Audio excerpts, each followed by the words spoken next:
Hello, कैसी हो आप सब?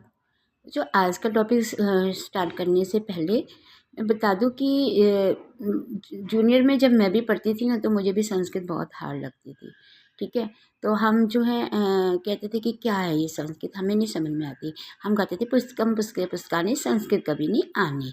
तो सर हमारे जो अध्यापक थे वो ही कहते थे कि नहीं, ऐसा नहीं है, कि संस्कृत बहुत आसान है। चलो मैं आपको ये पढ़ाता हूँ, चैप्टर पढ़ाता हूँ, और आप जो है क्या करें, आप इसको सुनते जाएं। ठीक है। तो आपको सिर्फ सुनना ही है, मैं आपको याद करने के लिए नहीं दूंगा।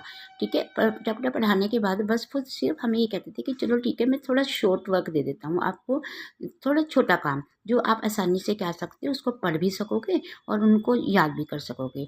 तो वो हमें शॉर्ट वर्क याद करने के लिए दे देते थे, और हम जो है खेल खेल में क्या कर लेते थे, उन शॉर्ट वर्क को याद कर लेते थे। और जब हमारा टेस्ट होता था, एग्ज़ाम, तो हमें बहुत मतलब बड़ी खुशी होती थी जब अच्छे मार्क्स आते थे। तो हम इतने में मतलब एक दिन हमने सोचा कि मतलब अगर इतना शॉर्ट याद करने से हमारे इतने अच्छे मार्क्स आ जाते हैं, तो क्यों ना हम इसको भी याद करने की कोशिश करें। और धीरे धीरे हमने संस्कृत के चैप्टर और उनके क्वेश्चन आंसर और जैसे भी मतलब अध्यापक हमें पढ़ाते थे, हम सब याद करना हमने शुरू कर दिया। इस प्रकार जो है बच्चों, हमें धीरे धीरे क्या लगने लगी, संस्कृत जब अच्छे मार्क्स आने लगे तो संस्कृत हमें क्या लगने लगी, अच्छी लगने लगी। तो ठीक है, ये पढ़ाने वाले का तो थोड़ा फ़र्क पड़ता ही है कि जो टीचर हमें किस ढंग से समझा रहा है। बट अगर अगर हमारा थोड़ा सा भी इंटरेस्ट है कि नहीं हमें सीखना है, तो हम क्या हो जाते हैं, उस काम को सीख ही जाते हैं। बस मन में एक ललक उठनी चाहिए कि सीखना है। कोई भी काम बच्चों हार्ड नहीं होता, मुश्किल नहीं होता।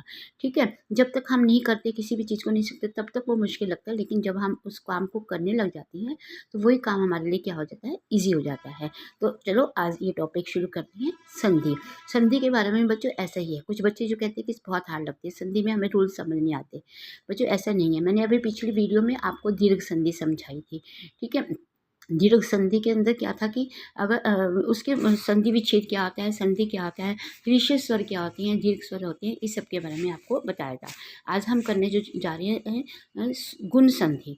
ठीक है। आज का टॉपिक रहेगा गुण संधि। तो स्टार्ट है, तो देखिए ध्यान से।